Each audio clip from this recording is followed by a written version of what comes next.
All right, we are live. Good evening, everyone, in person and online.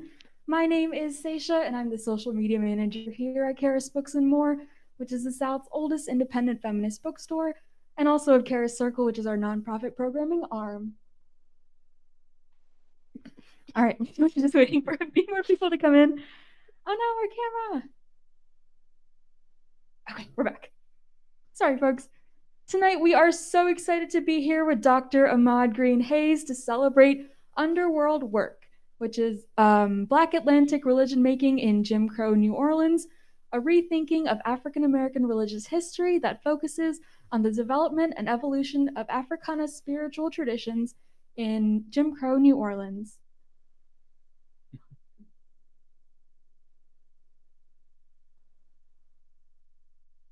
Tonight, Dr. Greene-Hayes will be in conversation with beloved writer and poet Dr. Ra Malika Imhotep, who is a Black feminist writer and cultural worker from Atlanta, Georgia. They received their PhD in African Diaspora Studies and New Media Studies from the University of California, Berkeley, and are currently an assistant professor of Global African Diaspora Studies at Spelman College. Bios are always such a mouthful to get through. I'm like, y'all are so accomplished, and I have to speak it all. Their work looks at the ways Black feminine figures across the African diaspora subvert preconceived notions about Black womanhood and labor through aesthetic practice. They are the author of the poetry collection Gossipin, co-convener of the Church of Black Feminist Thought, and a member of the Black Aesthetic Curatorial Collective. And everybody online and in person, please give it up for the person of the hour, Dr. Ahmad Greene-Hayes.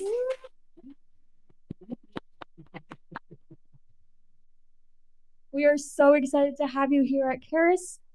For those who do not know, Dr. Ahmad Greene-Hayes is an assistant professor of African American Religious Studies at Harvard Divinity School and a member of the Standing Committee for the Study of Religion and the Standing Committee on Advanced Degrees in American Studies in the Faculty of Arts and Sciences at Harvard University.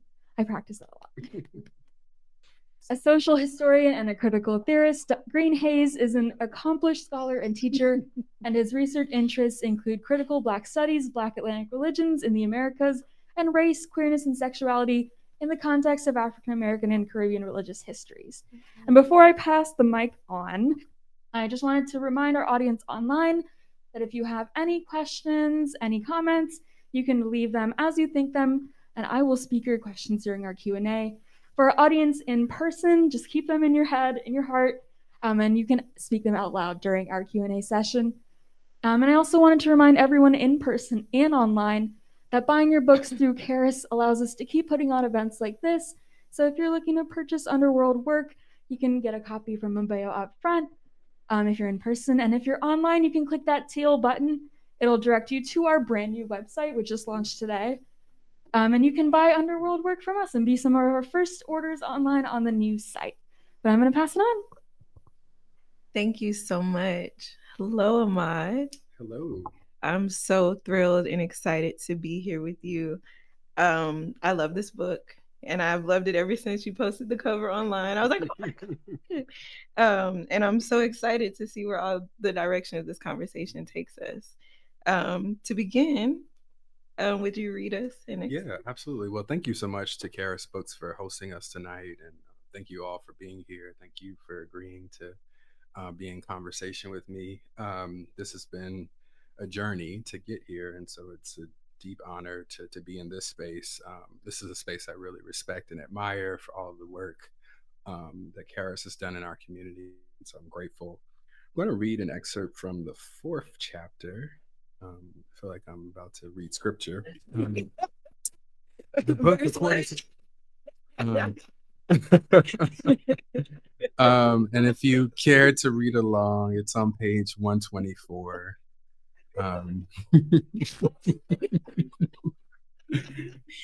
And this is a subsection entitled Informant 864, a non-binary hoodoo sex work. In the 1930s, white Episcopal priest and self-taught ethnographer Harry Middleton Hyatt traveled to New Orleans with his wife as part of his Southern research tour.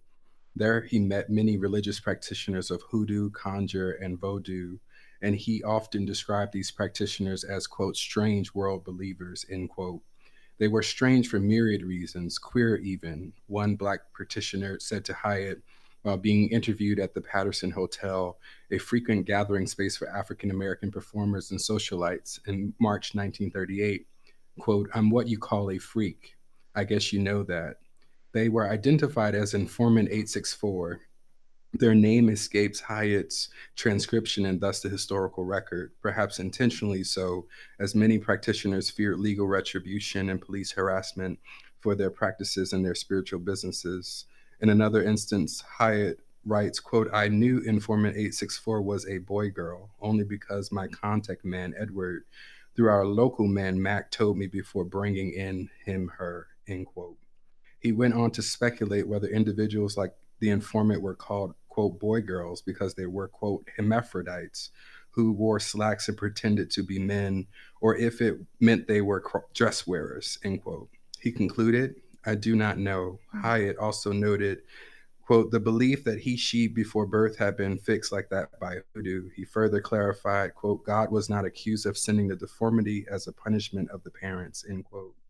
In this vein, community members understood that Informant 864's possible intersex or trans identity was the result of hoodoo. Indeed, Informant 864 was a person with an ambiguous gender that exceeded Jim Crow grammar, and their gender, sexual, and racial identification coalesced in their formation of their religious practice.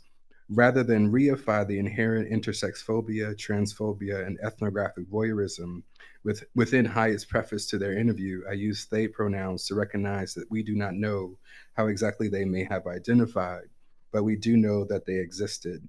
I do not use boy girl, but instead describe them as Informant 864 and consider them to be a non binary hoodoo in line with other queer and trans theorists of race, thinking about the illegibility and refusal of binary categorization performed and demanded by gender nonconforming individuals in the archives of Black life and culture. In this way, Informant 864's existence and the religious hermeneutics undergirding their survival is of central importance to this chapter, especially in their own articulation of their religiously informed and inflected sexual ethics and practices. And I'll end there. Thank you. What a gift of a excerpt to bring, of a person to introduce us to as we sit in this convergence of Black Pride Weekend in Atlanta. And I think what you've done in general in the book and in this excerpt in particular is a deep kind of archival care.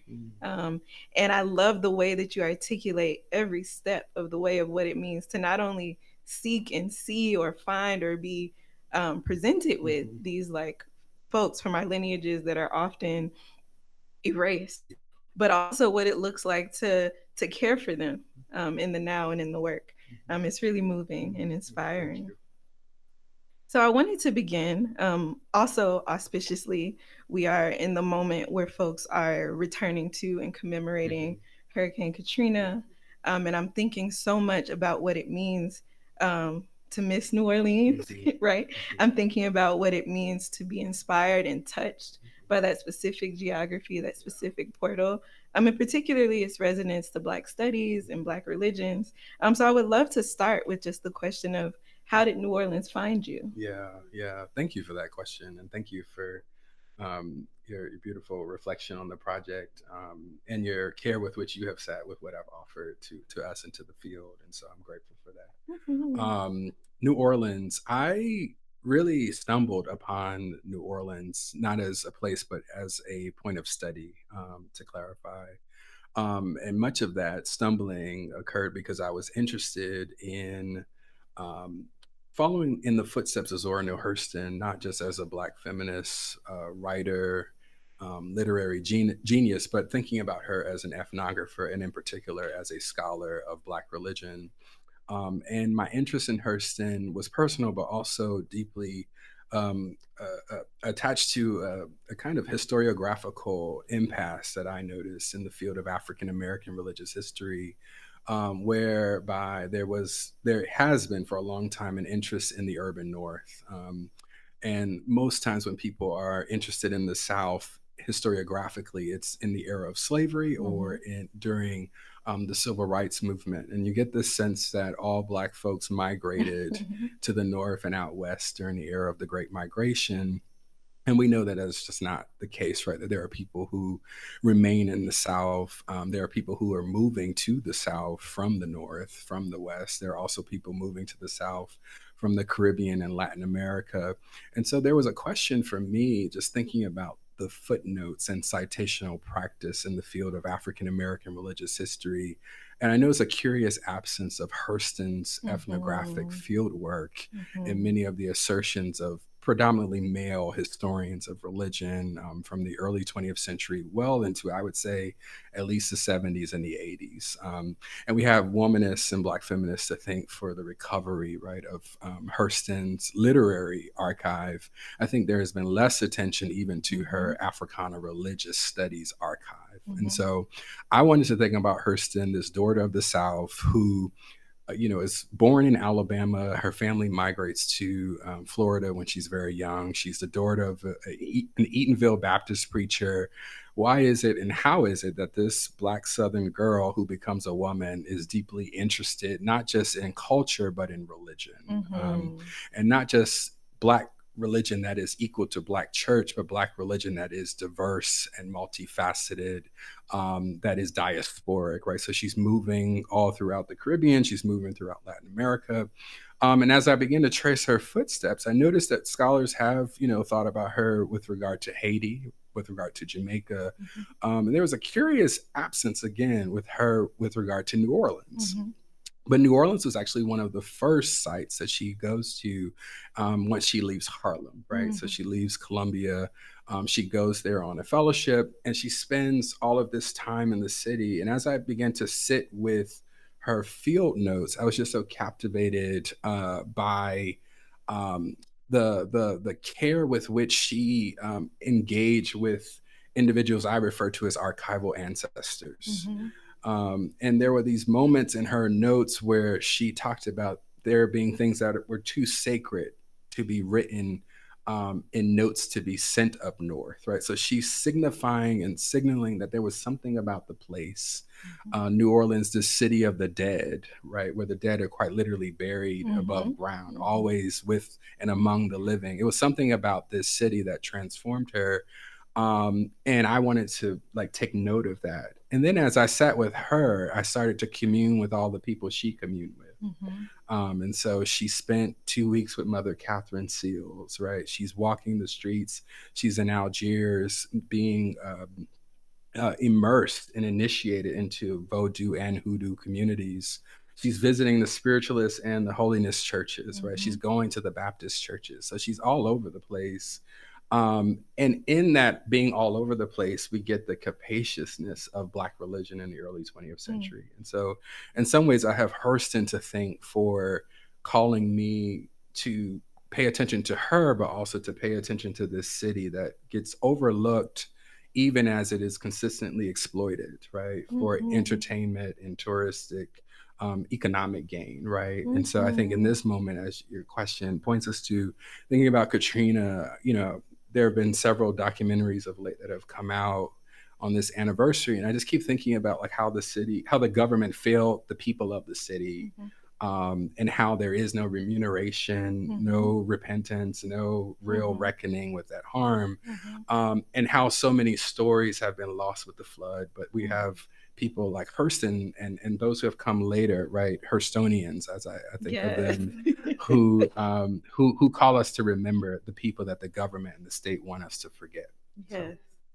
Wow, thank you so much. I mean, you've perfectly paved the way for my second question, which was about Zora. And I love that you articulated it as Zora calling you to pay attention to her. And it's funny because reading, I got the sense, I was like, that is a friend of my mind, right? And Zora shows up in the book through a series of what you call visitations. So it's in this vein of spiritual practice where you are quite literally giving us Zora's archive in these parts of her life and career that most people, as you've said, don't know or overlook.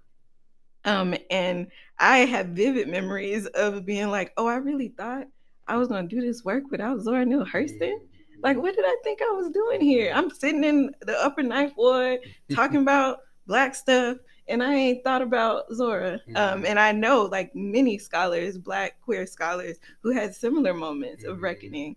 And so I love that you surfaced that very real feeling. And we're also sitting in front of this image of Valerie Boyd, who wrote Wrapped in Rainbows, right? And really like made this beautiful offering of Zora's life and history. That was something that, you know, my late father adored. And so I think there's something about the ways that even despite her kind of disappearance from note, still like her little tendrils, her spirit, her fingers still touch us in so many ways.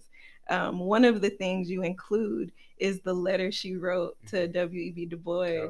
Would you mind telling us a little bit about her plan, her desire, and how Du Bois?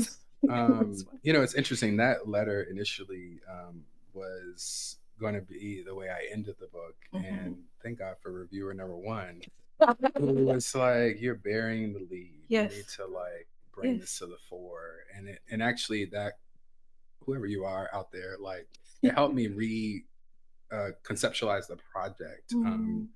And it helped me to think about not just Hurston as archival and intellectual ancestor, but also Du Bois as archival and intellectual ancestor, but also him as ancestor who has been heralded as a forefather of Black studies in ways that say Hurston has not been regarded as like a foremother of Black studies. But you know, she writes him, "Dear Dr. Du Bois," right? And she's calling for a Negro cemetery for the Negro dead, right? She's calling for this space to honor and to revere those who have passed on, mainly for the greats, right? So we could think about like what she's the illustrious Negro dead, right? So she's talking about the celebrities. She's talking about, she cites Nat Turner as an example. So those with name that people know deserve to be buried appropriately, right? Which to us today doesn't seem like that big of a claim, but for her in 1945, right, like this is a big deal because the Black dead largely get buried in unmarked graves, right, without care or concern. And it's almost prophetic, right, because she herself dies largely alone, forgotten, in an unmarked grave. And it takes Alice Walker, who looks for her, right, and discovers her because she hears Zora in the cemetery. So we can talk about that too, and finds her remains and then buys her a stone, right, a headstone. And so there's something about that for me, that this letter, this exchange that we have, right, between Hurston and Du Bois, to me, that signals a problem for Black studies, right? That perhaps we have been so concerned with the social and the political and the cultural that we've lost an attention to the sacred and to the spiritual. And Hurston very early on was aware that we need all of this. And I think if we're in a moment now where we see it's very clear, we need every kind of technology and ritual tool at our disposal, precisely because they are working with both political and social warfare, but it's also spiritual warfare. Like this is, you wake up every day and you're like inundated with violence, right? The psychic trauma and warfare. And so how do we engage in a spiritual battle? And I think Hurston was thinking about that. And Du Bois just could not see the vision. And he writes back to her like, you know, I don't have time for that. And I am running things right now. I'm handling the real stuff that we need to be focused on. And you talking about a cemetery for the Black dead. And it raises a question of why can't it be both and? Because the political organizers and the leaders of the Negro race would too have to be buried one day. Right. So like how, and then even like, why do we, if we can't care for the dead, can we really care for the living? Right. And so it raises a host of questions for me that kind of just stopped me in my tracks. And I think it's apt that someone who is interested in hoodoo, conjure, voodoo, spiritualism, all of this stuff, right, was also careful to consider the dead. Mm-hmm. Let us not forget the dead. Mm-hmm. Yeah. Oof, that's so rich. It's so rich. And I was thinking, even before we got to Du Bois, I was thinking about how there's been this, like, people recuperating the ways that Du Bois was an interdisciplinary Black studies scholar because he wrote fiction and he did all Yeah. this stuff. But I was like, Zora, Yeah. right? Yeah. What is there to say about Black studies, Yeah. Black religious studies, Black performance studies, Mhm. like, what is there to say that she doesn't touch? Yeah, and with that, I mean, I'm working on an essay now that's kind of like an extension of my treatment on Hurston as a figure for the study of Black religion, because I think a lot of the dudes of the field like say a lot of the same things Yes. over and over again ad nauseum, and so at so many instances, a lot of debates, like the Melville Herskovitz and E. Franklin Fraser debate, if people are familiar, right, or if not, just thinking about whether or not the cultural remnants of Africa, whether Mm-hmm. whether they Mm-hmm. remain in the New World Mm-hmm. post-slavery, right? Like, so on one side, people say, "Oh, all culture is lost. The process was so violent, we lose everything," and then others, maintain that some of it is maintained and some of it is just transformed in the New World, right? Mm-hmm. Hurston had said a lot of things relevant Mm-hmm. to that Mm-hmm. conversation at least 12 years prior, and she's not even cited or engaged as an interlocutor. Mm-hmm. I think about her with regard to like someone like Charles Long, father of Black religion. There are so many moments where I'm like, you're writing in the 70s, and what you're saying could be so much more powerful if Hurston were regarded and cited, Yeah. right? Albert Rabbitoe, again, who I revere, paved the way for me to do the work that I do. Mm-hmm. Her name appears once in slave religion, and it is misspelled. Oof. I think Oof. about that, and I don't know if I don't think it was intentional. It's a question of, is that a matter of the press and editing, or actually is there a kind of carelessness with which we have regarded Hurston as a scholar, Mm-hmm. as a figure, as a name that we ought to know and know how to spell right. Oof. Wow. I'm Yeah. sensitive to the fact that I know I could talk about Zora Neale Hurston Yeah. forever. Yes. And I know In you the as her visitation, historian. Yes, the I didn't visitation. that was a so that was a I was trying to figure out like how to get readers to get the importance of Hurston without her being buried in the pages, if that Mm-hmm. makes sense. So it was kind of like a question of formatting, but also it was a question of how do I get people to understand that what I am saying is important, but I'm not the first to say a lot of this. Like, actually, a century Mm-hmm. ago, Hurston was on. She didn't get everything right, but Mm-hmm. she was on to something. And Mm-hmm. the fact that we have not been paying attention is what I want to signal with readers. So before you can sit with me as a scholar, you have to sit with her. You have to visit with her, Yes. right? Yes. And you can argue with her, but you have to visit. Mm-hmm. And so that's what I was thinking about. And also I think it helps us to think about her as underworld guide. So for Mm-hmm. me, she quite literally was guiding me through the underworld to Mm-hmm. meet the people that she met. Mm-hmm. Yeah. And then, in a sense, we visit with her in the same way that she Yeah. visited with people like Mother Catherine Yeah. Seals. Yeah. Which leads me to another thing I'm so excited to hear you talk about. In chapter 3, you draw this really potent triangle between Mother Catherine Seals, Zora Neale Hurston, and Booker T. Washington. And you do that. And, I've never, in Atlanta, we grow up Booker T. Washington High School. Like, it's kind of this fixed thing, You know about the Atlanta Compromise, Five Fingers, assimilation, however you want to interpret it. But you offer a really generative and, like, kind of challenging reinterpretation. And I guess I shouldn't say challenging, but it's new, right? A new way to think about his work in a given context. So I would love if you could share a little bit about how you figured this triangle between Mother Catherine and Booker T and Zora Neale Hurston, and you can talk about any one of them. Yeah, no. So initially, those were two separate chapters. And I saw myself reifying a historiographical tendency by situating them in two separate chapters, where you have like the more respectable Protestant Christians here, and then you have the other folks who do that other stuff over there. Mm-hmm. And I just said, there's something about that that I don't like. Like, Mm-hmm. what would it mean to actually try to put them in conversation? And it wasn't until I paid attention to the photographs of Arthur Bordeaux, who's this Creole man who was hired by Booker T. Washington to be his photographer and to travel with him and to do the official photo shoots for Tuskegee. When I paid attention to his images of Booker T. Washington and I paid attention to images of Mother Catherine, the photographer for those images of Mother Catherine is unnamed. Yes. All of these images, though, are at Xavier University of Louisiana.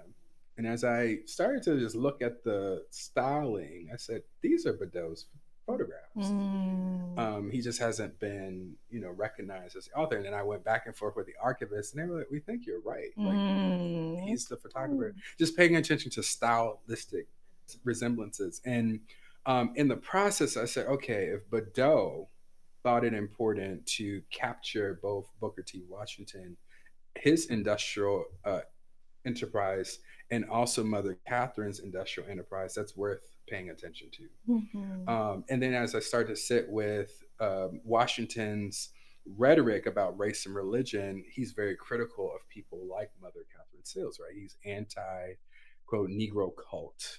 He's anti, sexual promiscuity. He's anti young women doing what they want to do, right? He's all of those things. And then Mother Catherine, her temple is safe haven for women and children, largely women who are unwed, who have had abortions, who have had children out of wedlock.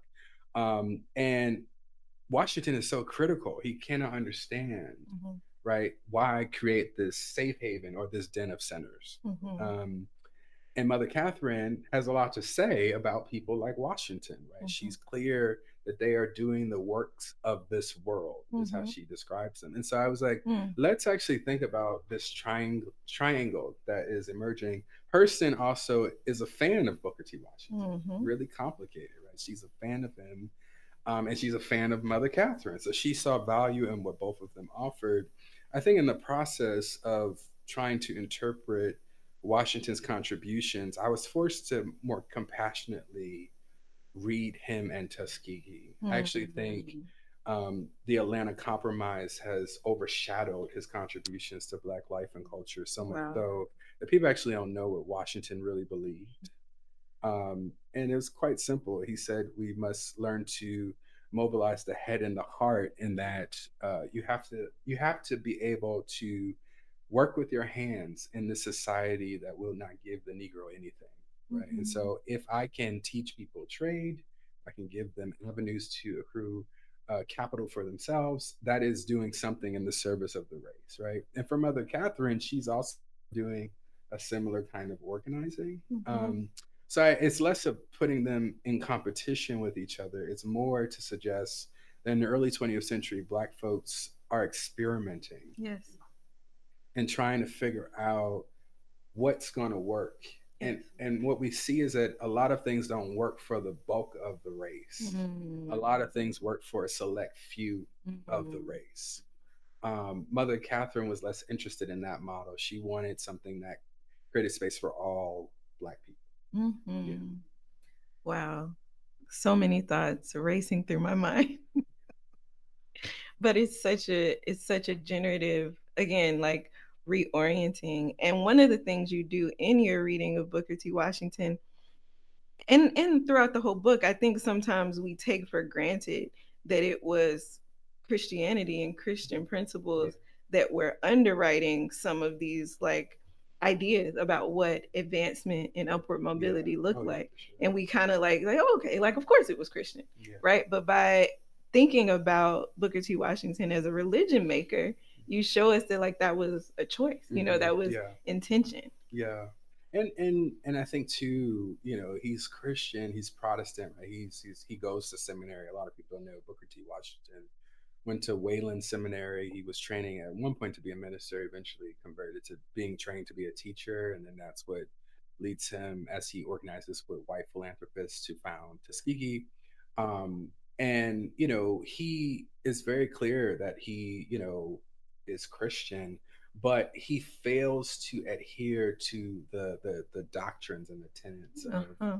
Christianity, right? It was common for him to engage with sex workers. Mm. You know, there's evidence of him being arrested Mm-hmm. for that. There's evidence of his wife, Mrs. Margaret Murray Washington, writing him, begging for him to come home from Wow. those trips to New Orleans and to New York City. So, like, Yeah. how do we hold Yeah. the complexity of a rhetoric that isn't matching practice? Yes. And I think that is a consistent critique I have of Christian ethics, right? Mm-hmm. That actually there is one thing happening from the pulpit, Mm-hmm. but there's another thing happening between Sundays. Mm. Well, I don't know if the people at home can hear it, but we are in church in here. So There's hoots and hollers and amens, hands are in the air. It's the whole thing. So it's like, at least Mother Catherine, she was not perfect, Mm-hmm. but it was clear that you could really come as you are, Mm-hmm.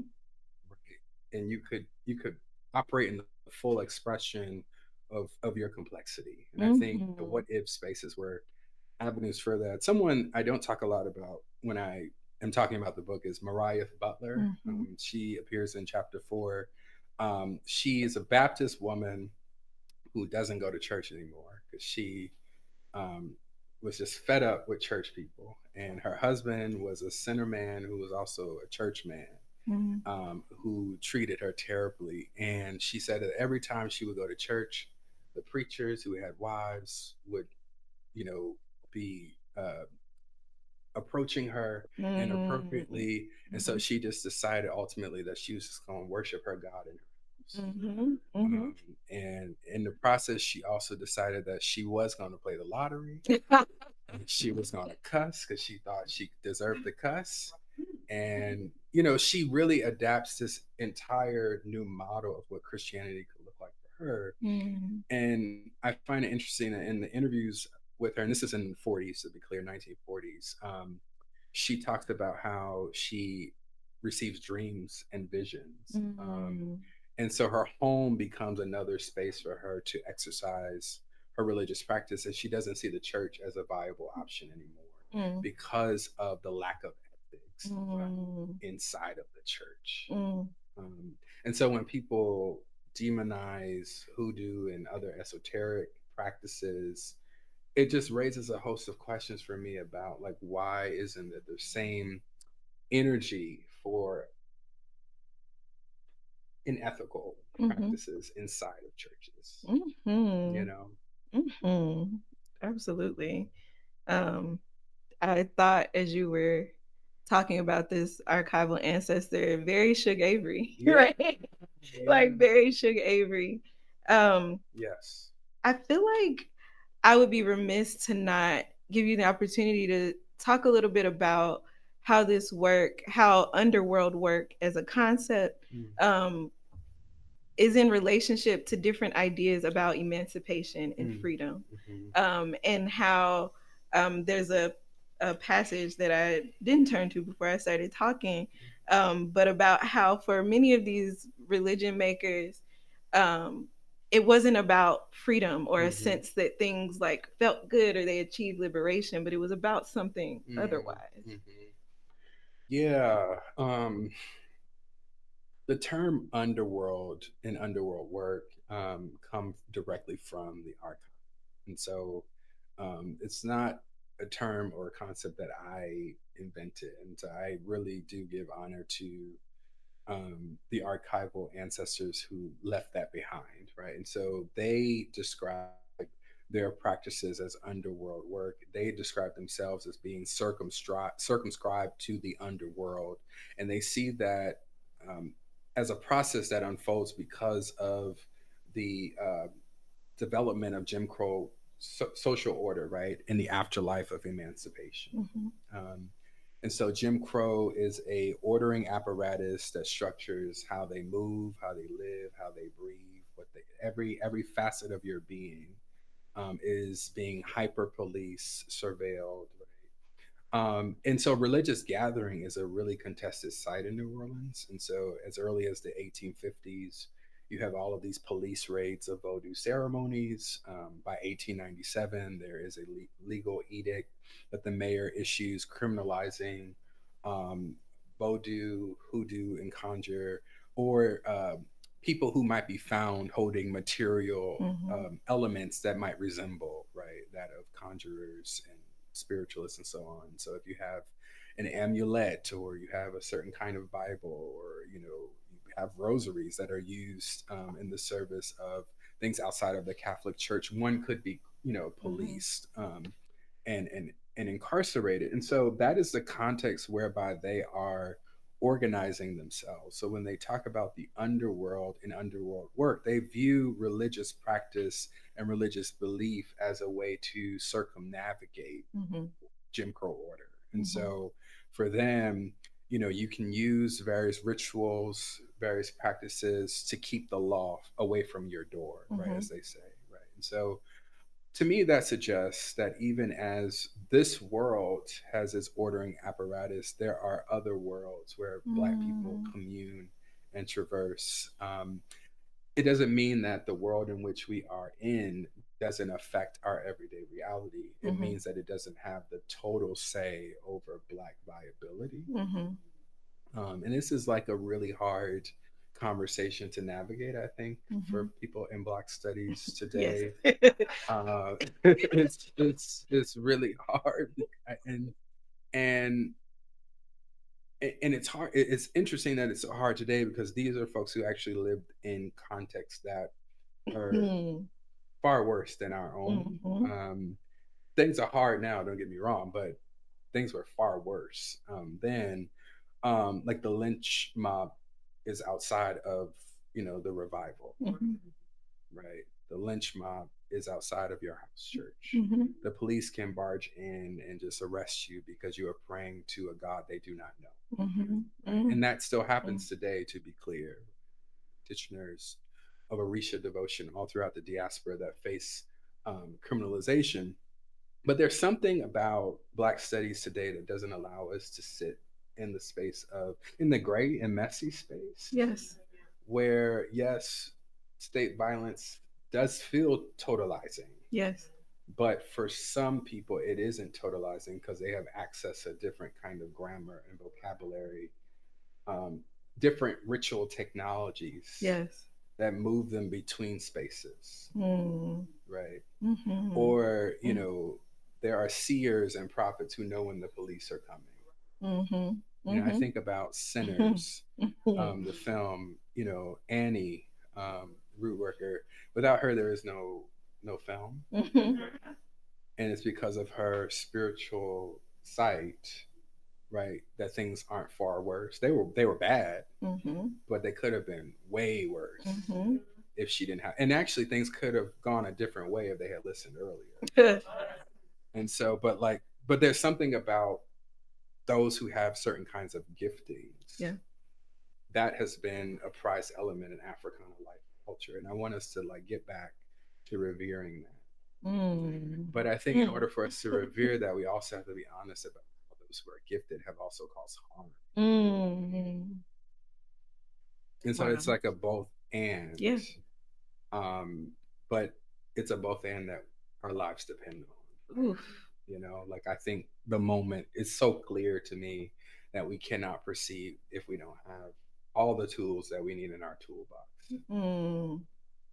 Absolutely. That feels like a good moment to open to audience questions. But I do want to say, I think you really exquisitely exist and speak and direct us towards that gray in a way that really respects and handles with care every side of the argument with the help of the archival ancestors. So thank you for that. And again, I was saying earlier, it's truly a model for the kinds of engagements we need. Thank you so much.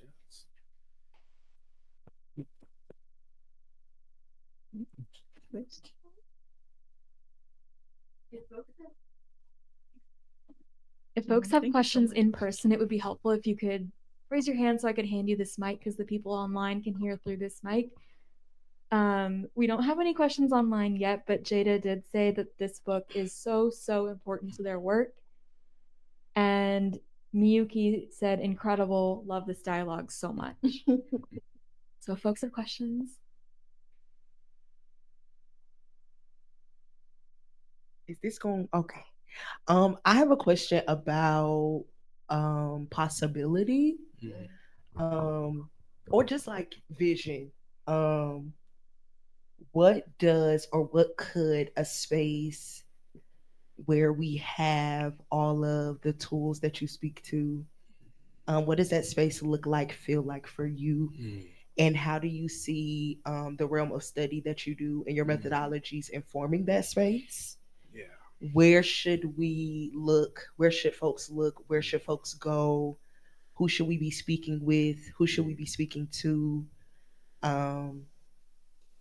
And like I said, like what is your vision? Like what? Not even what your vision is, because I don't want it to be I know it's not a totalizing thing, but what is the possibility of vision for you? Thank you for that question. I think it's a really beautiful question. I think it invites us to think together precisely because you know, to me, this is a work of history, but also it's not just a work of history. Because in some ways, I was saying to Ra earlier that like doing this research transformed me as a person. I think the lessons that these archival ancestors left behind offered a different way for me to see the work ahead, right? And so by that I mean perhaps we need to think about alternative gatherings that don't center the institutional church.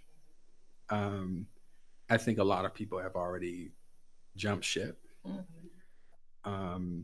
for a number of the reasons I've named. And so if that is not the space, what are the other spaces, right, that people might attend to? And I think a lot of that, and just thinking about how people in the book organized themselves, they were meeting in hotels, they were meeting in bars, they were meeting in their homes, they were meeting on street corners and back alleys. They were really imagining different geographies and ecologies too. I'm thinking about Mother Catherine, and she loved animals. There were farm animals all over her temple. And so there's something about, and I'm kind of wax a bit here. I think to answer your question, but to not answer your question, to speak to it, thank you.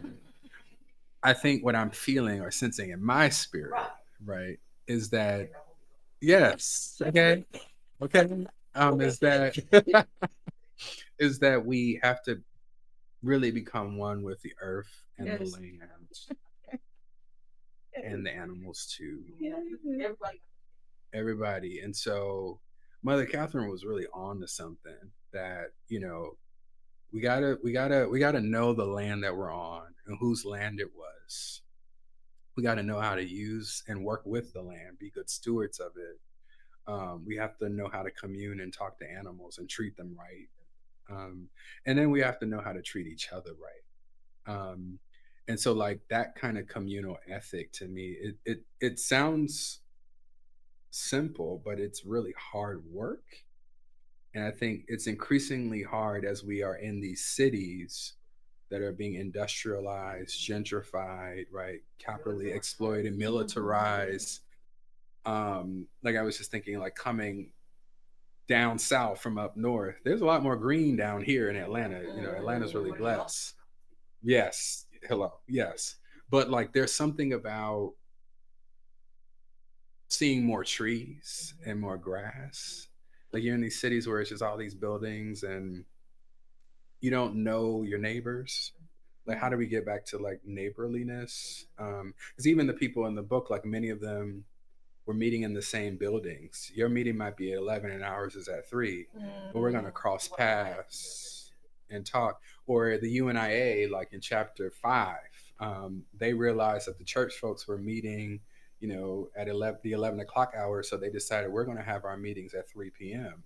because we want to be able to organize and get those folks to know that Jesus is not white, but Jesus is black. And so we have to meet them in the middle and get them over here. We don't want to take them away from this community that means a lot to them, but we also need them to know that we got to do both. And so I think there's something about like cross pollination of ideas. But also, I think Christians have to be less loud in this moment. Yeah. And by less loud, I don't mean go quiet to injustice. I mean quiet enough so that others can talk. And I think sometimes Christian hegemony structures so much of Black life and political life that we miss a lot of progress that we could be making. Yeah. So there's a lot more to say. But your question is actually, we could talk for hours about that. Yeah, absolutely. Yeah. Yeah, there's a lot there. Yeah. Thank you.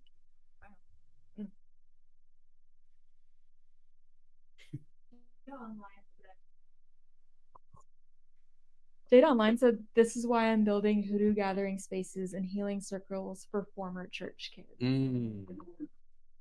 Yes. And yes, because I think something I've been sitting with too as I wrote this book, just realizing more, I knew this, but more and more just realizing how so many folks hid their true religion in their closets. Like I don't know if people know that song by Dottie Peoples. I ain't got no closet religion, and it's just like, um, but the more and more I sit with it, is that a lot of folks actually did and do have a closet religion.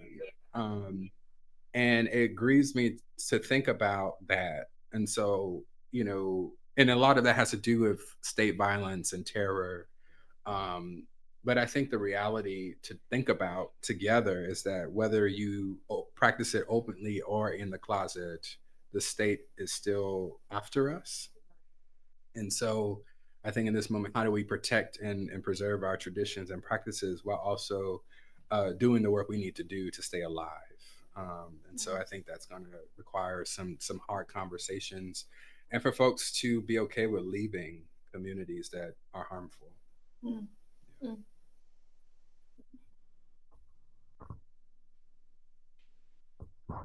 Hi. Thank you for this. I'm curious about like your upbringing and like what kind of informed your curiosity for the type of work that you're doing now. Like, what did you get from like foremothers or forefathers, and like what made you want to go beyond that if there is a delineation? Yeah, no, I grew up in the church, both Baptist and Pentecostal spaces. I also grew up in a neighborhood that was very diverse ethnically, just thinking about, there were a Jamaican family in the neighborhood, a Haitian family down the street. So the sound of the street was very diverse, many different languages. I went to a Catholic school. I was taught by Nigerian nuns who immigrated and were teaching me math and science and the Lord's Prayer. And then my godparents are Muslim. My stepfather is Muslim. So religious pluralism has kind of always been there. I knew that there were many avenues to the divine, but there was one way that was always prioritized. I think over time, I just started to think deeper about like why that is. Um, and also, if the divine is so vast that all of these folks are having these very distinct experiences, how do we create space for all of them to be honored and respected? So I think that's just kind of been a lesson that was, instilled in me very early on. I think more recently, though, I find myself unable to clearly label my religious orientation. And I actually have become okay with that. Um, and whatever resonates that will help me on this journey, I think is what I identify as. Um, and, I find myself kind of in the tradition of the Black mystics. And so thinking with like Howard Thurman, Lucille Clifton, Tony K. Bambara, folks who were tapped in on a different register, and use what they needed to use in the moment in which they were here. Toni Morrison, I think about her. Um, she talks about how writers see things, and it's okay to see things. So yeah, I think that's where I am. I'm just like, spirit is vast. Black folks have a number of names for spirit, and we should spend less time debating about what you call your avenue and orientation, and more time attending to like how we survive. Yeah, I hope that answered your question. I don't know if it did, but I hope so. Okay. Thank you. Miyuki Online says, I was so intrigued by the way you said you communed with Zora Neale Hurston and all the people she visited. Could you share about some of your embodied spiritual research methods and practices and how you make space for that in the academy? Yes, thank you, Miyuki. Y'all asking all the hard questions. Okay. Um, you know, so I'm trained as a historian. But the more as I was writing this book, I realized that I'm a historian ethnographer, or an ethnographer of history, an ethnographer of archives, because there's so much that we experience on the body, in the body, on your way to the archival reading room, in the archival reading room, as you're leaving. There's a way in which you are being transformed by what you are studying. But most historians are taught to um, distance yourself from those visceral experiences, and to just begin from the place of this happened in this year and this, that, and the third, but you don't get the subtext and the background to like how we got to that line in the text. Or the experiential is relegated to the footnote or to the preface of the book or just to the lecture. It's not actually in the body of the writing. And so I actually wanted to disrupt that, really inspired by folks like Solomar Otero, who has a wonderful book called Archives of Conjure, where she writes about the residual transcriptions that are left by the dead in the archival reading room. And so if the dead are leaving residual transcriptions, and when you touch the paper and you touch the folder, you are now engaging with the dead. Oof. That is a different kind of way to think about historical method. But that book came at the right time because it was so helpful to me, because I was like, I've had spirit encounter in the archive. Um, One time, I'll just recount quickly, when I was in New Orleans, leaving the archival reading room.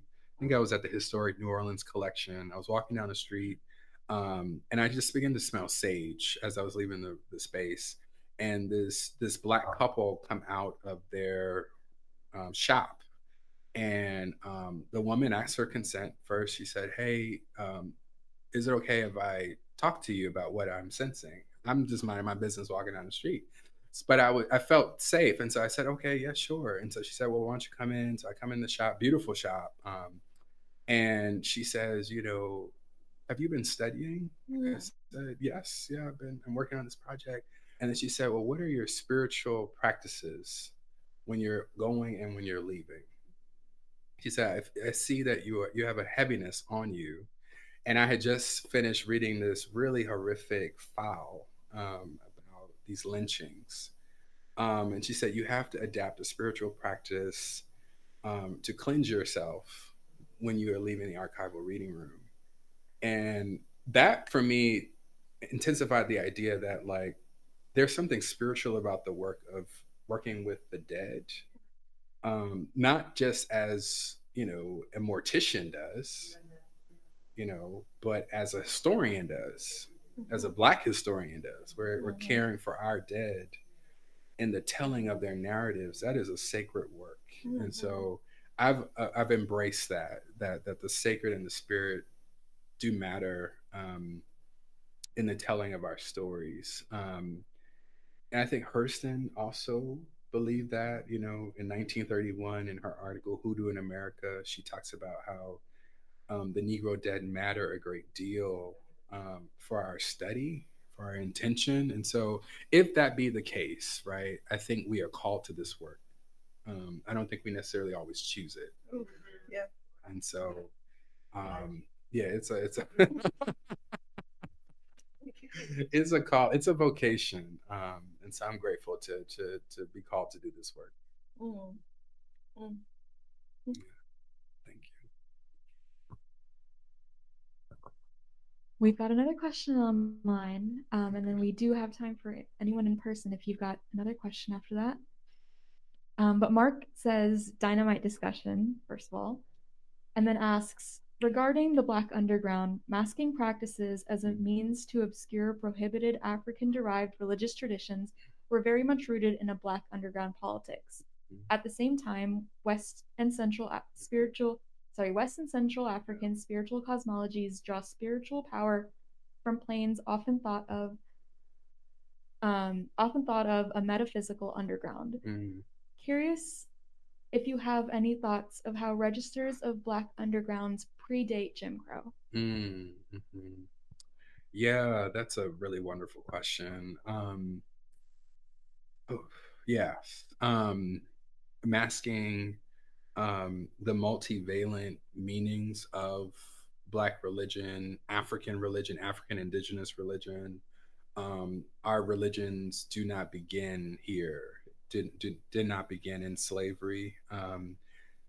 Charles Long makes the case that the slave ship, was the first site of Black religious diversity in the New World. It's the site where, on that same ship, you have those who are praying to the gods of Africa and those who are praying to the gods of the New World as they have been converted on the slave ship. You have those who are Muslim, you have those who are already Christian, you have those who are atheist, agnostic, those who jump ship, those who stay. Like, it's this space of like complexity. But then he reminds us that even before then, Africa is always and will remain a historical reality for us. Part of the challenge is that so many of us in the New World context are divorced from our pre-slavery origins. And so part of the work of reclamation, I think that a number of underworld workers were doing, was the work of ancestral veneration. And so if we can keep the ancestor alive, we can keep our connection to the continent alive. Granted, today we are able to travel to African, West and Central African countries. We can get on a plane, we can go. In this time period, many of them just were imagining Africa, right? They had heard of it. They had knew that their grandparents were from there, right? But they didn't really have the opportunity to go there. Then we get these back to Africa movements, right? Early 20th century, people who are thinking about Ethiopia, drawing from scripture, Psalm 68, right? That a prince shall spring forth. And so I think people are using the tools that are at their disposal. I think masking is this interesting, really dualistic concept. On the one hand, it means that one is concealing practice, but then also in a context like New Orleans and even in like Trinidad, right, carnival culture, right? Like masking is this like vibrant celebration. We have a friend who often goes to carnival. Like, it's a vibrant, really rich practice where you can, it's almost like things are exaggerated in your face to the point where you cannot deny their presence. You can't deny the spirit's presence in your face. So, yes, masking is multi-meaning. If that gets at the fullness of that question, I hope. Does anyone have any more questions in person?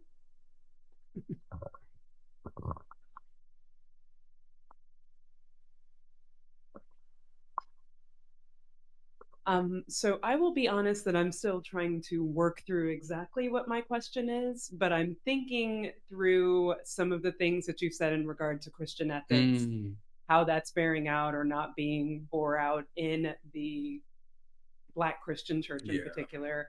And I guess I'm curious for you, as you well know, I'm a Christian ethicist, and I guess I want to know where does Christian ethics go in engaging a text of this nature, right? You knowing the kind of work I do, it would be nothing and everything for me to assign this in my class, and I absolutely will. But given kind of the student body and Christian impulses and what it means to engage a text that is thinking about the underworld, thinking about non-Christian as a way of being that is also a birthright for African diasporic people. And so I guess I'd love to hear kind of what the beef is with Christian ethics, but also how do we move forward in engaging a text of this nature without making it a like, look at this, right? A kind of like glamorization, like, look at how the other half lives, maybe. So, you know, if you hear a question in there, respond. No, yeah, that's a really great question, actually. You know, I think for the Christian ethicists, as you read the book, you know, I think within actually each chapter, Christians are featured, but they may not be the Christians that Christian ethicists might see as Christians. And so, what do you do when you have a Christian that also practices Vodou, or a Christian that is a sex worker, or, you know, is a blues singer, or, you know, is talking about, you know, let's kill the preachers we don't agree with? Like, what do you do with that?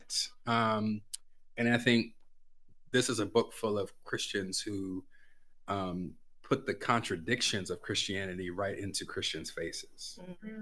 And so maybe it's about paradoxes, about the messiness of Christianity, insofar as it is also about Christianity as one tool in a larger African diasporic toolbox, right? So it's not the tool, the only, like, Jesus is not the way, the truth, but for some, Jesus is the way, the truth, right? And maybe in order to get to Jesus, you have to go through some other avenues, or maybe Jesus leads you to some other avenues, right? Like how do we think about Jesus as African ancestor, not as savior, but as African ancestor? I think some of these folks in the book see Jesus on their altar in the same way that they think about their grandmother, right? Like he's one of many. And actually, communion is an African blood ritual where we are, you know, do this in remembrance of me. This is ancestral veneration. And we're going to wear white. All white gloves, you know? So like it's, And so like even the cover of the book, I would say that this is a churchman. Suit and tie wearing churchman who also has his vice and wears his mask.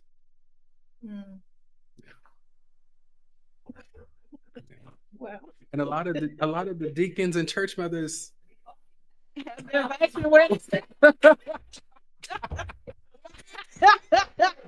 said it, I didn't. You said it, I didn't. But yes, amen. I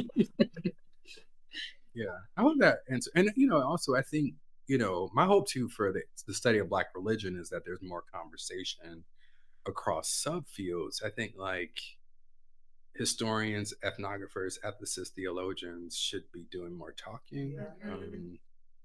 But there isn't a lot of talking going on. So thank you.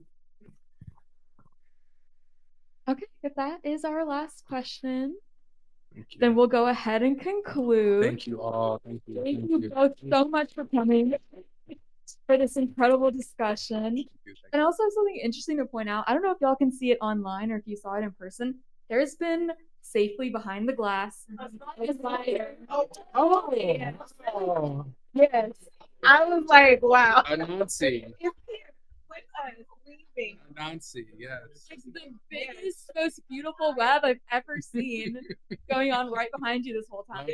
Yeah. I love that we were That's okay. there too. I was trying to decide if I wanted to say something, so thank you.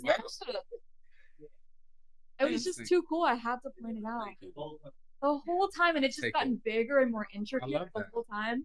I love that. So with that, we're gonna say goodbye to our friends online. We're gonna ask both of y'all to stay seated where you are, where everyone can come get their books signed and ask additional questions. Absolutely. For people online, if you would like to buy a copy of Underworld book and support Charis while you do it, you can click on that teal button right below your screen and get it from our new website. But we're just say goodbye, everyone. Have a good night.